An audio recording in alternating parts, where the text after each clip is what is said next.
May buntag kalang kaya ka ni Sir Bunin nakalimot ko sa piligo.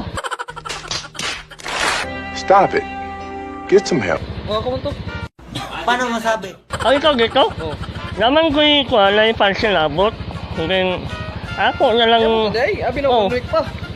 So, nasa iyo magod kay tungod sa kon kay nga sila gipadali nga kuan nga What? Parang may naamoy ako hindi maganda. kuan para daw madali daw hatod. So, nalagay ang paper so paki-kuan na lang siya, paki-abray na lang sa kuan kay maglisod og kuan gahi manggod. Kala siya.